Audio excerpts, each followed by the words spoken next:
a hablar en la clase inaugural. ¿Se me escucha bien, Agus?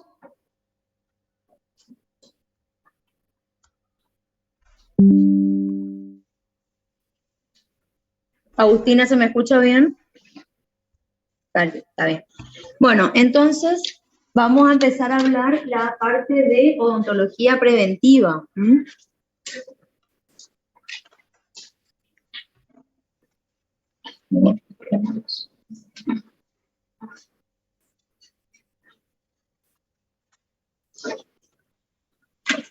Bueno, ¿qué es la odontología preventiva? Es importante que ustedes tengan en cuenta que la odontología preventiva es una ciencia que se encarga de qué? Se encarga de la promoción de la salud bucodental, con el fin de poder evitar todos los problemas que se pueden presentar en la cavidad bucal. ¿Cuáles son los problemas más comunes que ustedes conocen? La caries, muy bien, la enfermedad periodontal o gingival también en sus inicios, que es lo que se da tanto en tejidos duros como en los tejidos blandos, ¿sí? De las piezas dentarias. Entonces, lo que nosotros vamos a hacer es prevenir también las complicaciones que puedan atravesar con esas enfermedades y realizar intervenciones, poder, digamos, lograr intervenciones que sean más invasivas sobre el paciente. Entonces, siempre la odontología preventiva va a tratar de minimizar todas las cosas para que el tratamiento no sea invasivo, para que la intervención nuestra no sea tan cruenta. Entonces, esa es la finalidad que va a buscar siempre la odontología preventiva. Entonces, la odontología preventiva es la suma de esfuerzos por promover, mantener y restaurar la salud bucodental de un individuo. Entonces, fíjense que lo más importante para nosotros es poder lograr un cambio de actitud con ese individuo. Nosotros tenemos que tratar de que aquel que estaba con una enfermedad lo restauramos, curamos, pero también que cambie su actitud para que no vuelva a suceder otro problema similar al que tiene, ¿sí? Eso es lo que generalmente nosotros decimos, rehabilitar con una filosofía preventiva, no solo ver la enfermedad y curar, sino también cambiar la actitud para que no se vuelva a repetir lo mismo en la cavidad bucal. Fíjense cuál es la importancia de la odontología preventiva. Si miramos los problemas más frecuentes de la población, ¿qué dijimos que había? Hoy ustedes me dijeron caries, dijimos también enfermedad periodontal, anomalías dentarias. Fíjense acá cómo se ven estos dientes conoides, son dientes que son dientes anómalos, ¿sí? Maloclusiones, fíjense acá como hay una mordida abierta, no es una oclusión normal.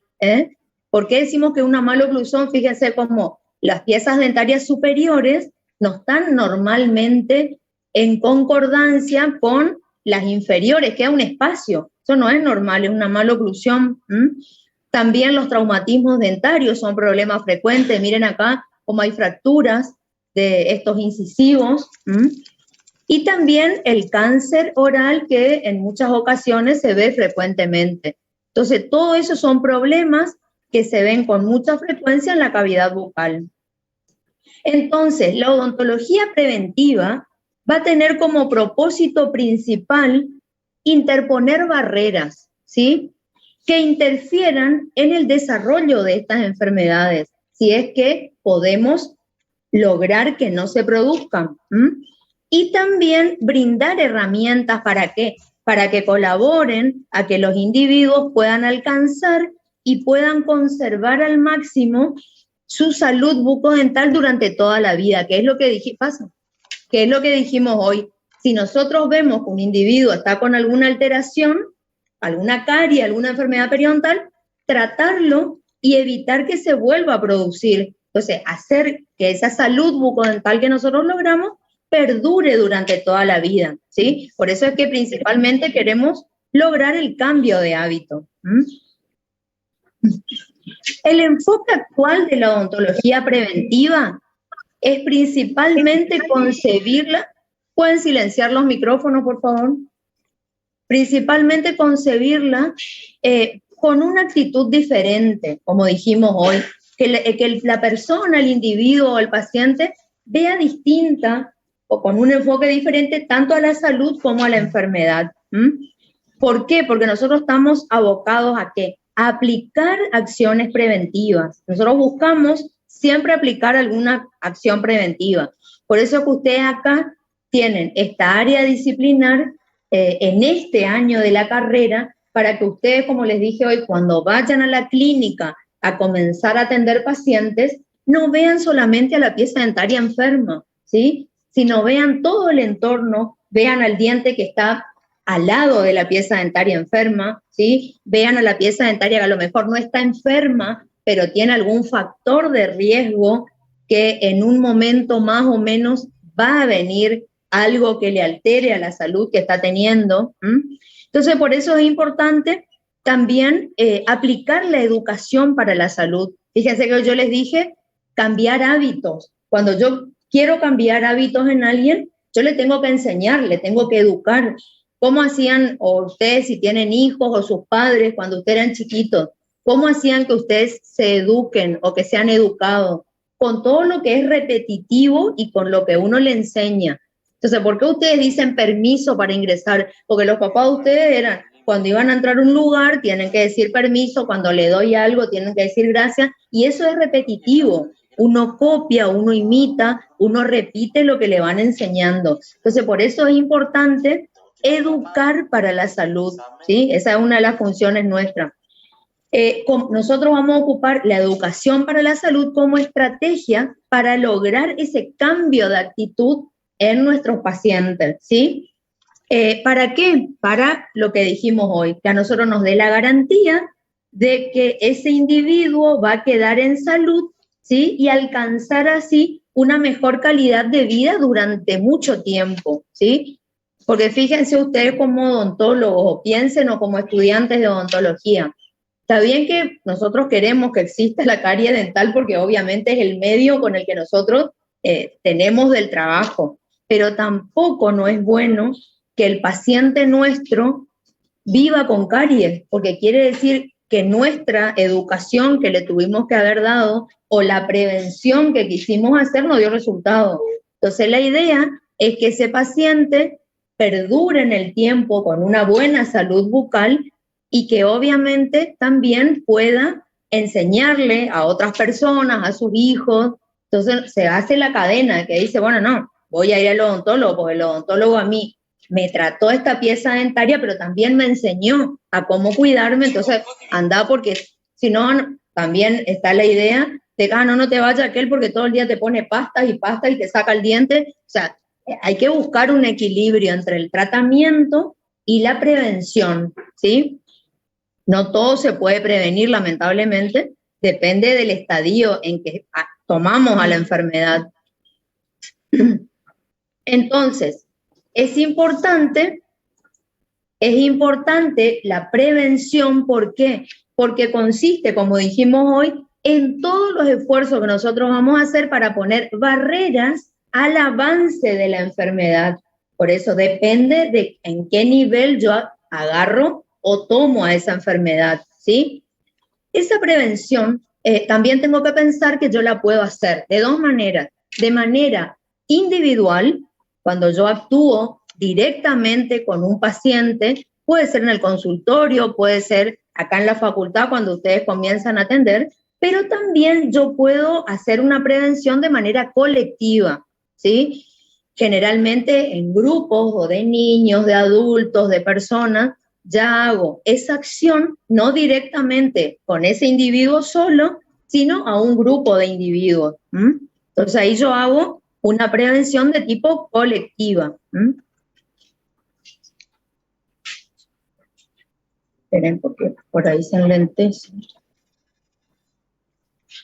Ahí está. Fíjense lo que les decía, la prevención individual es cuando yo voy a impedir que ocurra una enfermedad o voy a atenuar el curso de esa enfermedad que yo la tomé en ese estadio o en ese momento, aplicado a un individuo o a su familia, pero yendo, por ejemplo, al consultorio, a su atención personal, ¿sí? Cuando esa familia no se puede hacer cargo, a lo mejor, o toda una comunidad no puede hacerse cargo de esa atención individual, es cuando yo puedo actuar en forma colectiva, ¿sí? Entonces voy a prevenir una o cierta enfermedad a una comunidad.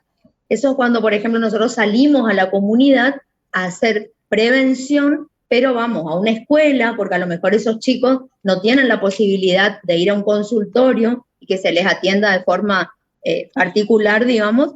Entonces, hacemos ese tipo de prevención o de acción en forma comunitaria, ¿sí? Vamos a evitar también, le vamos a enseñar una técnica de cepillado, le vamos a aplicar flúor, vamos a poner esas barreras, pero lo hacemos en forma colectiva, en forma comunitaria. ¿Está? ¿Se entiende la diferencia? ¿Sí? Estamos haciendo prevención, pero no estamos actuando dirigidos solamente a un individuo, ¿sí? Eso, un individuo, nosotros hacemos la prevención cuando estamos en nuestro consultorio o cuando estamos acá en la facultad, que ustedes van a tener un paciente para poder atender. Entonces, eso es la acción nuestra o la herramienta o la barrera en forma individual. Yo digo, voy a hacer esto a supongamos, a esta persona que se llama Karina, que tiene 12 años y que tiene estas caries. Entonces, mi acción es individual para esa persona. Ahora, si yo voy a actuar en forma colectiva, porque vamos a un lugar, por ejemplo, de escasos recursos, vulnerable, que no puede llegar a un consultorio o a una atención individual, yo voy a pensar también en la prevención, pero lo voy a hacer en forma colectiva. Por ejemplo, me voy a ir a la escuela de Paso Patria, de tal lugar, y voy a hacer estas mismas acciones, pero dirigidas a todo el cuarto grado, por ejemplo, o a los chicos de jardín. Obvio, le voy a enseñar con las mismas herramientas, cómo cepillarse, cómo buscar sustitutos en la dieta que no le produzcan caries, pero ya voy a hablar a un grado completo, a un grupo de personas, no voy a hacerlo de manera individual, ¿está? Esa es la diferencia entre actuar de manera individual o de manera colectiva. La odontología preventiva, que es todo esto que estamos hablando, como dijimos, toma o actúa con medidas preventivas. Que estas medidas preventivas pueden ser aplicadas desde el hogar, por ejemplo, o desde el consultorio, ¿sí? Yo si estoy actuando con un paciente, supongamos, en el consultorio, cuando yo digo consultorio me refiero también cuando ustedes trabajan en la facultad, por ejemplo, estamos hablando de un paciente en un sillón individual, ¿sí? Entonces, ¿qué le hacemos a ese paciente nosotros desde el consultorio o desde acá, desde nuestro paciente de la facultad? Le vamos a enseñar a controlarse la biopelícula, que es la placa bacteriana, después ya algo en micro también ya le habrán hablado, a lo mejor ya le van a empezar a hablar. Vamos a usar flúor, por ejemplo. ¿Qué hace el flúor? A ver, ¿quién me dice así en general qué hace el flúor? ¿Para qué nos indicaron flúor en algún momento? ¿O le adicionamos a algo flúor? ¿Para qué? ¿Qué escucharon ustedes en la propaganda?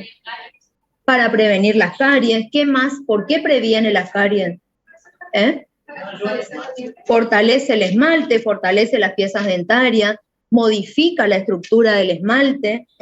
Entonces, todo eso nosotros podemos indicar porque son barreras que vamos a ir utilizando o medidas preventivas que podemos hacer desde nuestra atención en el consultorio o acá en los pacientes de la facultad. Por ejemplo, también, como les dije hoy, darle instrucciones sobre dieta, sobre buscar sustitutos en la dieta, en los dulces, en la alimentación. También aplicar, por ejemplo, selladores de fosas y fisuras, que después ya van a ver qué acción tienen. Y hacer controles periódicos del paciente. Aconsejarle al paciente que concurra nuevamente para un control según la cantidad de caries o el riesgo que tenga, cada 3 meses, cada 6 meses, una vez al año. Eso ya lo vamos a decidir nosotros según el tipo de paciente que tengamos. Ahora, también le podemos decir al paciente que en su casa, o sea, en su hogar, tiene que seguir cuidándose, que no dependa solamente de lo que le indicamos o le hacemos en el consultorio, ¿sí? ¿Por qué? Él va a tener que en su hogar hacerse una higiene correcta. Si yo en el consultorio le enseñé una técnica de cepillado, en el hogar él va a tener que seguir con esa técnica correcta de cepillado, ¿eh? Si le di instrucciones de una dieta balanceada, una dieta con pocos dulces, en el hogar va a tener que aplicar lo mismo el paciente, ¿eh? Y obviamente es su cambio de actitud el concurrir a la consulta odontológica cuando yo le indico, ¿sí? Entonces, fíjense, ¿por qué va esto? Porque las medidas preventivas en general sí van a ser instruidas o enseñadas o aplicadas desde un consultorio, desde la facultad, si se le atiende al paciente, pero obviamente también tienen que ser llevadas a cabo desde el hogar. El paciente tiene que ir a su hogar y hacer lo que yo le enseñé teniendo en cuenta estas cosas. ¿Está? Bien. ¿Qué es la promoción de la salud? La promoción de la salud es el proceso de capacitación a un conjunto de individuos. ¿Para qué? Para que ejerzan un mayor control sobre su propia salud y puedan de este modo mejorarlo. Entonces, el objetivo principal es maximizar los niveles de salud. Promocionar, ¿qué hago yo? Yo promoción es publicitar, es hacer conocer, es hacer visible, ¿no es cierto? Todo lo que sea beneficioso para la salud. Entonces, si yo hago promoción de la salud, yo estoy haciendo que esos individuos aprovechen al máximo todos los recursos para que su nivel de salud sea óptimo, ¿sí? Entonces yo tengo que ir enseñando. Puedo mejorar la salud o puedo controlar la salud en el caso de que el paciente tenga algún tipo ya de problema. Entonces, fíjense cómo todo esto que estamos hablando tiene mucho que ver con la educación de la salud, con el cambio de actitud hacia el paciente, ¿sí? A todo lo que sea con enseñar a cuidarse la cavidad bucodental, ¿sí? Y las piezas dentarias. Por eso es que en nuestra materia, en nuestra área, que es la práctica clínica preventiva, fíjense que ustedes ahora van a dar introducción a la práctica preventiva y el año que viene dan introducción a la práctica clínica. O sea, la práctica preventiva va a ser llevada a la práctica clínica, ¿sí? Que esa la dan en tercer año. Entonces, lo más importante es que nosotros en nuestra práctica clínica habitual tengamos conciencia de la necesidad de reducir los factores de riesgo. Los factores de riesgo son todas estas cosas que estuvimos hablando, ¿sí? Una mala higiene bucal, que el paciente no tenga una alimentación que sea saludable para las piezas dentarias, que tenga lo mejor apiñamiento dentario, todo lo que sea riesgo para que la pieza dentaria tenga caries o tenga gingivitis o tenga una enfermedad periodontal, ¿sí? O sea, reforzar todos estos factores individuales para disminuir, ¿qué cosa? La susceptibilidad a tener caries o a tener enfermedad periodontal. Esa es nuestra función dentro de las prácticas preventivas y las prácticas clínicas con esta orientación preventiva. Bien. Entonces, con todo esto que nosotros dimos en la parte de educar en la salud, vamos a tener que saber, obviamente, qué significa estar en salud y qué significa estar en enfermedad, ¿sí? Así que ahí le voy a dar el paso a la doctora Agustina Romero para que continúe. Bueno, buenas tardes chicos. Como dijo la doctora, vamos a continuar con el tema salud y enfermedad que corresponde a la unidad temática número 2 del programa de estudio, ¿sí? Así que, como continuidad del tema que desarrolló la doctora, vamos a hablar del concepto de salud y de enfermedad. El concepto de salud pasa nomás, Sandri. Está medio lento. El concepto de salud y enfermedad es un término dinámico que fue surgiendo y fue teniendo distintas modificaciones a lo largo de la historia, que fueron influenciados por distintos y numerosos factores, ¿sí? Que fue dependiendo de cada sociedad y de cada época. Estos numerosos factores, estamos hablando de la herencia, de la edad, del sexo, de las características culturales y éticas que tenían las personas en las distintas épocas, de las expectativas individuales, de las grupales, de las gubernamentales también, que influenciaban mucho a nivel de salud, y que todo esto nos permitió hacer un análisis y podemos valorar la dinámica de la salud en cada sociedad. Entonces, es por ello que vamos a tener varios conceptos de la salud a lo largo de la historia y que se han sido modificando y han sido evolucionando hasta que las definiciones dadas por organizaciones internacionales la describieron con la que actualmente la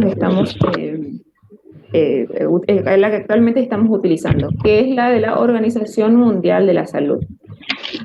Como les mencioné, hubo una evolución del concepto y uno de los primeros conceptos fue justamente el de Asclepíades, en el siglo I a.C., ¿sí? Que mencionaba que la salud y la enfermedad son la armonía coherente de la conexión de los átomos. Ese fue uno de los primeros conceptos. Luego Platón, en el siglo IV y V a.C., ya mencionaba que era la armonía y una buena mezcla para el cuerpo y el alma. Acá ya, en este caso, ya van teniendo en cuenta otros factores como para poder definir la salud. Y de esta manera también llegó el momento en donde lo definieron los biologistas, ¿sí? Pero los biologistas solamente tenían en cuenta el aspecto físico, nada más a la hora de definir salud. Y desarrollaron la tríada ecológica o teoría ecologista, que mencionaba tres factores, que son el huésped, el agente causal y el ambiente. Cuando hablamos de agente causal, es todo poder, principio o sustancia capaz de actuar en el organismo y generar la enfermedad. Y a su vez pueden ser diferentes causales, como ser agentes biológicos, que estamos hablando de bacterias, de virus, de parásitos y de toxinas. Pueden ser físicos también, como los cambios de temperatura, gases, presiones, líquidos. Los químicos, cuando hablamos de fármacos, sustancias tóxicas, y también muchas veces nutricionales, como ser la desnutrición, la obesidad, entre otras. Cuando decimos el huésped, es todo ser vivo, ¿sí? Que en circunstancias naturales permite la subsistencia o el alojamiento de un agente causal, que es el que estuvimos definiendo ahora, de la enfermedad en él.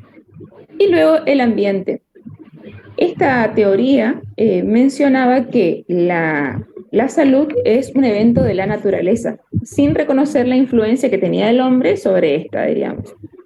Entonces, esto describían los biologistas de lo que hablaba de lo que es relación salud-enfermedad, ¿sí? También acá mencionan de que la salud era toda aquella persona que no tenía ninguna disfunción orgánica, ¿sí? Entonces, esa persona se la consideraba una persona sana. Aquella que tenía alguna afección ya era una persona enferma. Y es así en donde, la próxima diapositiva, las organizaciones, esto fue evolucionando, las organizaciones internacionales, como les mencioné, la Organización Mundial de la Salud, en el año 1948, definió la salud como un estado de completo bienestar físico, mental y social,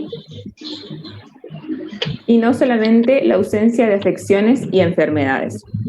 Este es el concepto de salud que estamos utilizando actualmente y es la que abarca mayor cantidad de aspectos al tener en cuenta a la hora de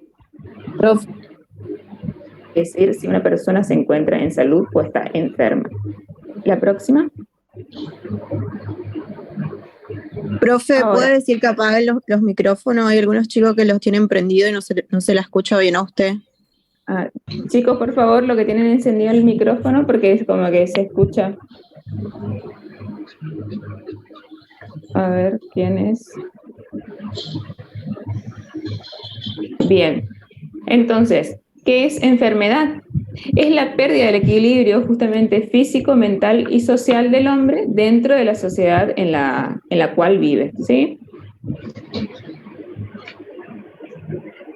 Cuando hablamos de enfermedad, estamos hablando de la historia natural de la enfermedad.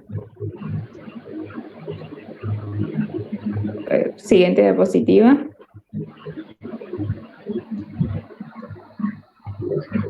¿Me escuchan bien? Profe, disculpe, se escucha muy feo, todo entrecortado, parece. Creo que está abierto un micrófono. Acá se te escucha Yo bien. la escucho re bien, profe. Profe, yo le escucho. Y algunos pueden tener problemas de conexión, por eso pero se escucha. Profe, yo le escucho muy bajo a usted.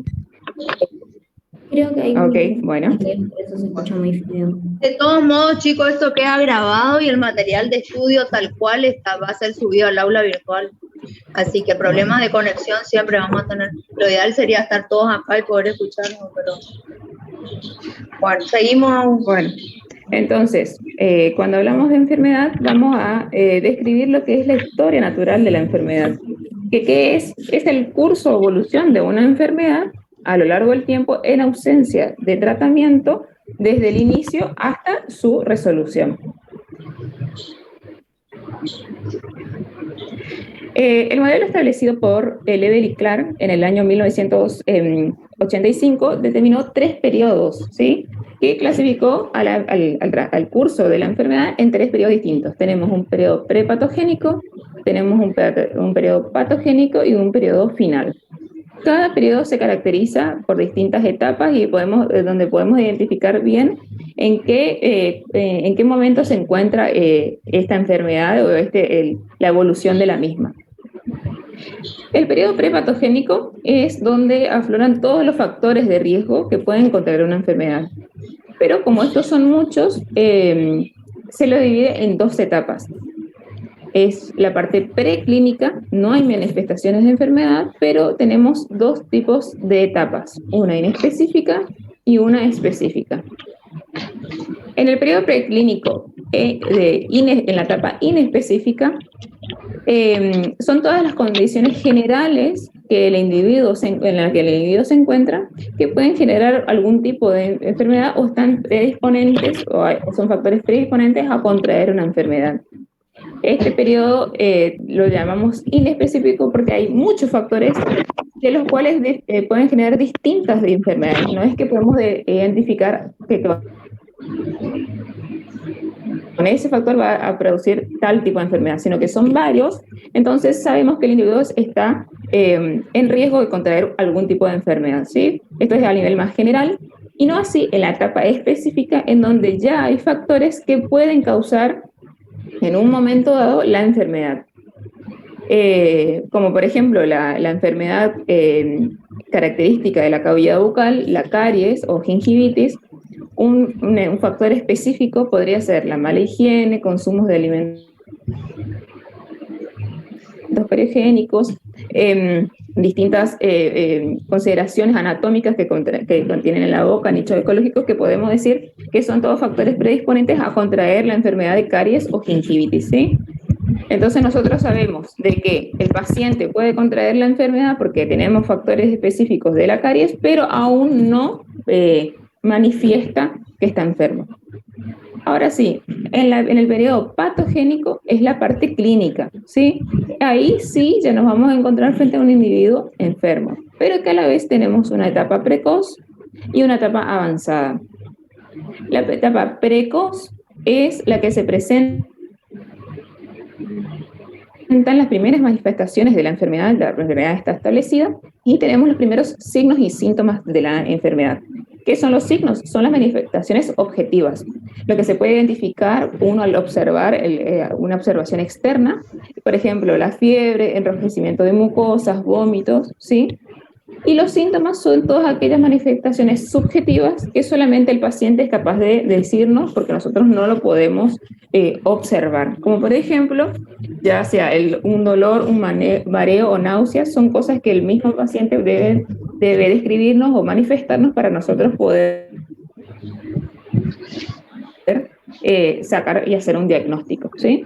Y un síndrome es el conjunto de los signos y síntomas característicos de un estado patológico específico. Entonces, esta etapa precoz se va a caracterizar por las manifestaciones de estos signos y síntomas de la enfermedad.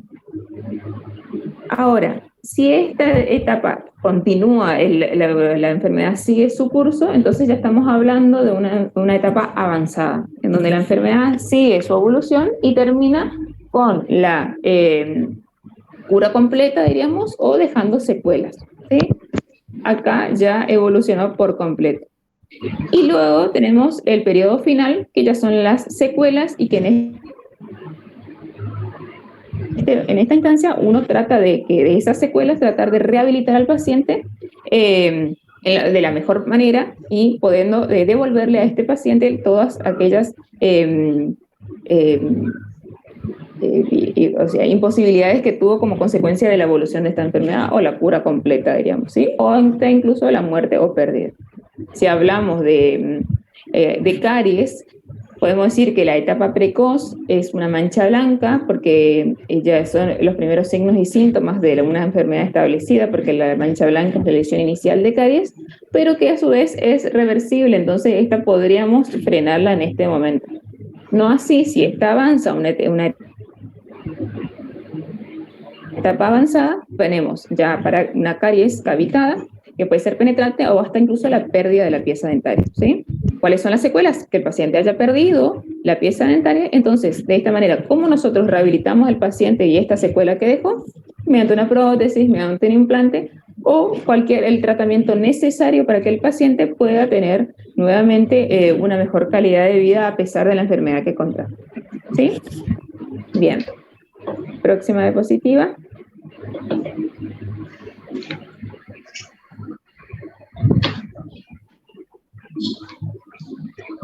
Fíjense ahí el ejemplo para entender el mismo curso de la enfermedad.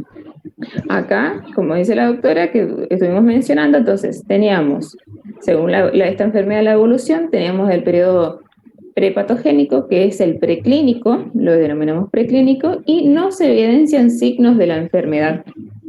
Pueden ver acá la pieza dentaria sana, pero que nosotros al indagar, al observar al paciente, al hacer la anamnesis, consultar cómo son sus hábitos y cuáles son sus costumbres, observando clínicamente el estado de higiene de sus piezas dentarias, nosotros podemos decir si es un paciente propenso a contraer caries o no, si esta enfermedad puede llegar a evolucionar y manifestarse,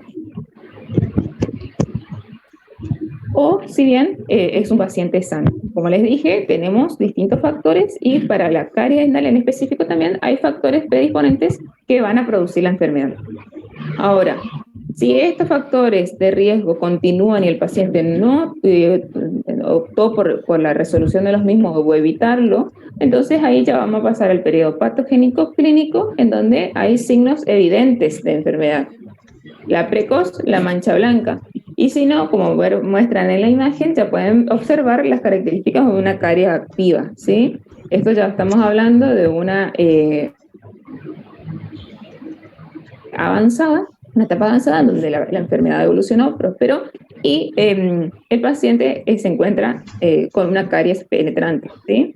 Y por último, el periodo final, en donde se van a ver las secuelas, la discapacidad o muerte. En este caso, la pérdida de la pieza, muerte, hablamos de la pérdida de la pieza dentaria, o si no, puede ser, si fue penetrante, un tratamiento de conducto, perno, corona o implante en el caso de la pérdida dentaria.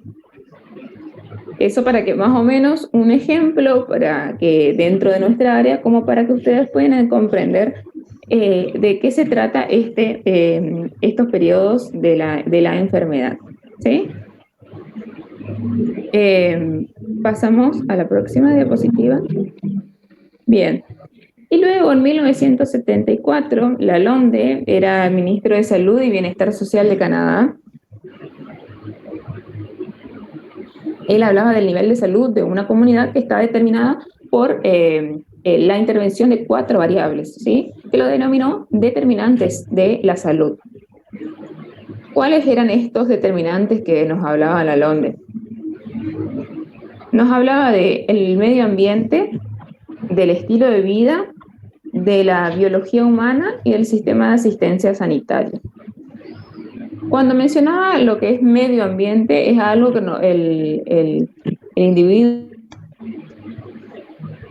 no puede controlar. Y mencionaba sobre todo los tipos de contaminaciones en los que estaba expuesto el individuo y que podían contraer enfermedades, como ser las contaminaciones del aire, del agua. Había otro tipo de contaminaciones físicas, químicas, biológicas, y también hablaba de la parte psicosocial y psicocultural, ¿sí? No solamente lo de gente externa, sino que también mucho tenía que ver con la interacción o relación entre otras personas. Luego hablaba del estilo de vida, porque el estilo de vida también es un determinante de la salud. En este caso son qué actitudes o acciones adopta la persona. Si nosotros tomamos actitudes, hábitos de riesgo de enfermedad, entonces estamos más predispuestos a contraer una enfermedad que si tomamos hábitos más saludables o evitar en lo posible prevenir justamente estas enfermedades. Entonces, son acciones que podemos controlar en este caso para poder estar en salud, ¿sí? Después hablaba de la biología humana. Este sí es un factor determinante que no se puede controlar, no es modificable porque depende de cada organismo, ¿sí? En especial la herencia genética, eso es algo que nosotros traemos, entonces hay organismos que son más propensos a contraer unos que otros tipos de enfermedades, de que ya lo traemos de nuestro organismo, de nuestro ADN, entonces no lo podemos modificar y nosotros tenemos que, a su vez, adaptarnos a este tipo de biología, diríamos, ¿sí?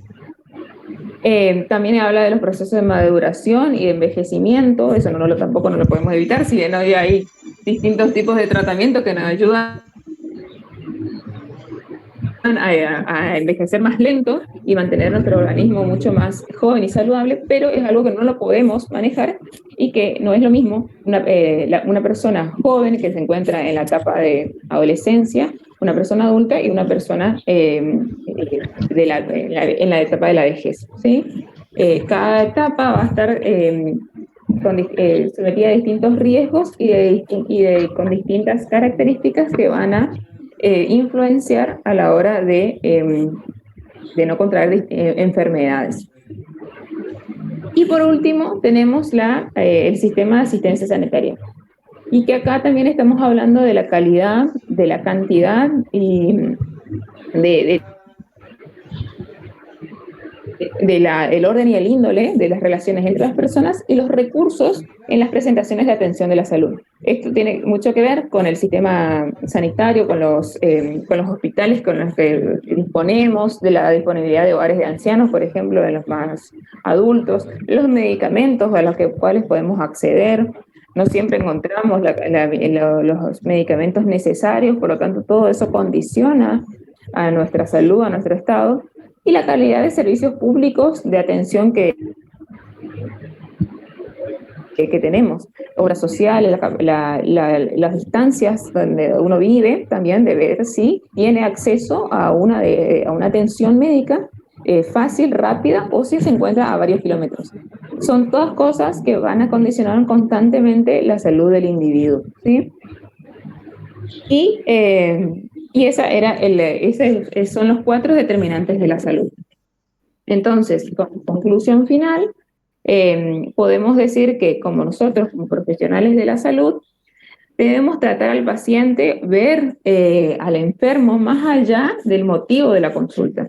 Si bien viene, muchas veces, no siempre el motivo de la consulta es por enfermedad, o muchas veces viene como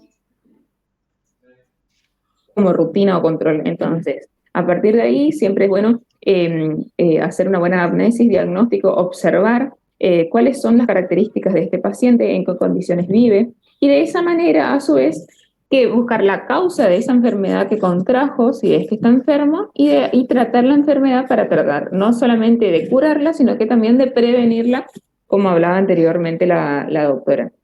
elaborar un plan de tratamiento personalizado para cada tipo de paciente, dependiendo de las características que presenta, y así observar los resultados y solucionar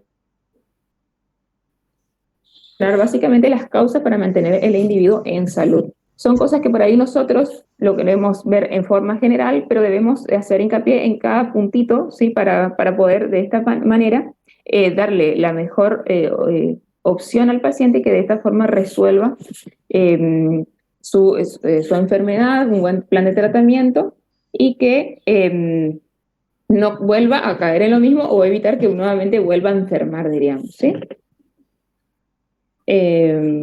Muy bien, próxima diapositiva. Bibliografía. Bueno, y ahí tienen el listado de la bibliografía en donde pueden complementar. En el aula virtual se encuentra el apunte. Este tema está mucho más desarrollado en el apunte. Pueden leer otras bibliografías complementarias. Y si no, nos pueden consultar, como dijo hoy la doctora en la clase inaugural, en el aula virtual con un correo, un mensaje, que no hay problema de resolver o de las dudas que tengan, diríamos, con respecto al tema. De todas maneras, si quieren ahora, me pueden preguntar si tuvieran alguna duda con respecto a este tema, podemos charlarlo. No sé si quedó algo que no quedó claro o quieran que volvamos a ver.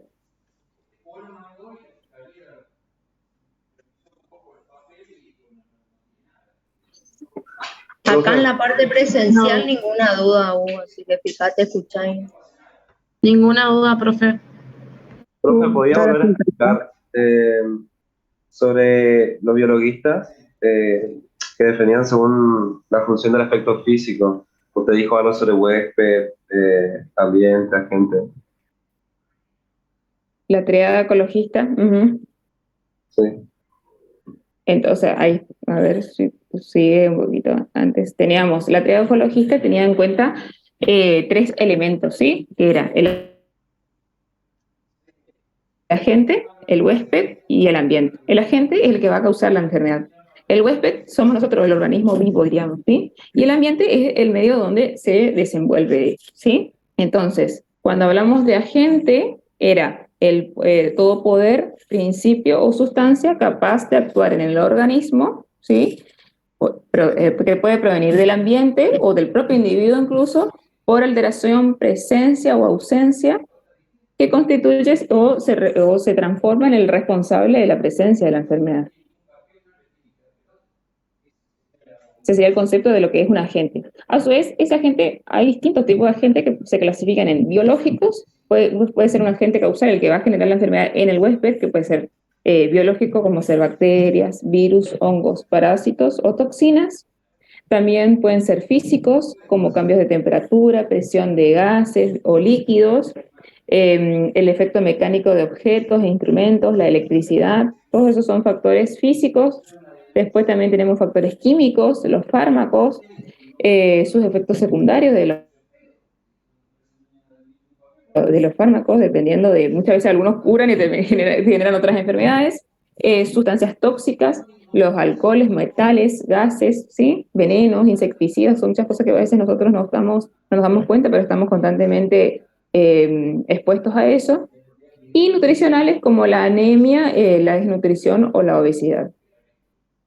Eso es con respecto al agente causal. Eso es uno de los elementos que tiene en cuenta la triada ecologista. A su vez, tenemos el huésped, que somos nosotros, o el ser vivo, que en circunstancias naturales permite la subsistencia o el alojamiento de este agente y provoca la enfermedad, ¿sí? Y a su vez tenemos el ambiente, que es donde se encuentran justamente estos dos y que provienen, o sea, la enfermedad proviene como consecuencia. En realidad, los biologistas decían que se lo llamaban como un evento de la naturaleza. No reconocían, quiere decir que no tenían en cuenta al humano, al hombre, como causal también de la enfermedad. Provenía de la naturaleza y no que el hombre tenga la culpa de contraer la enfermedad, digamos. No tenía en cuenta lo que, por ejemplo, lo tiene el otro autor, que es el estilo de vida, diríamos, ¿sí? Solo existían para los biologistas las causas naturales que producían efectos orgánicos independientemente de las circunstancias o acciones del hombre, ¿sí? Y, ¿qué más? Si bien solamente tiene en cuenta el aspecto físico, por ejemplo, la Organización Mundial de la Salud ya no. La Organización Mundial de la Salud tenía en cuenta lo físico, lo mental y lo social. Y a su vez, también decían que la estructura anatómica, las funciones orgánicas del organismo, ¿sí?, que presentaban algún tipo de función, se lo consideraba enfermo. Y si no tenía ningún tipo de disfunción, se lo consideraba sano. Ellos tenían solamente en cuenta esas características, diríamos. No sé si... Sí, profe, gracias. ¿Mm?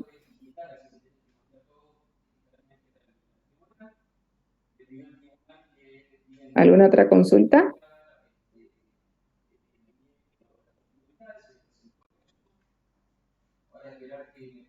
Doctora, ¿me escucha? Sí. En el chat hicieron una pregunta. A ver, chat.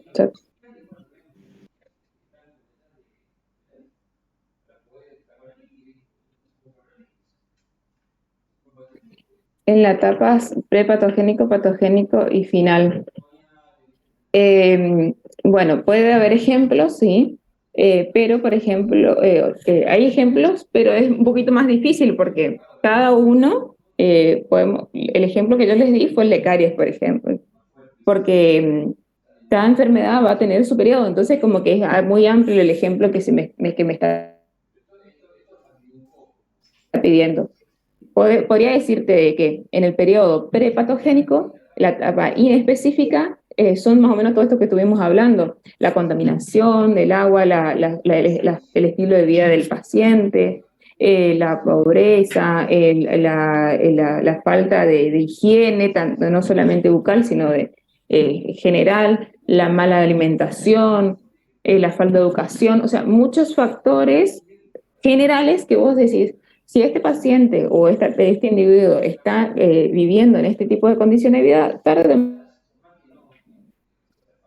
temprano algún tipo de enfermedad va a tener, ¿sí? Ahí estamos hablando de la inespecífica. Son conjunto de cosas, de factores de riesgo, que si el paciente no tiene eso, podría generarle una enfermedad más adelante. Eso es a nivel inespecífico, porque nada de esto te podrías decir vos, no, va a tener tal enfermedad o tal otra. Tendría que ver más detalladamente, a ver otros factores que sí son un poquito más específicos, como pasa en la segunda etapa, en donde ahí sí vos podés determinar qué enfermedad en particular puede llegar a contraer, diríamos, ¿sí? La etapa específica, ya ahí tenemos que indagar un poquito más profundo y empezar a ver qué otros factores de riesgo tiene este paciente para un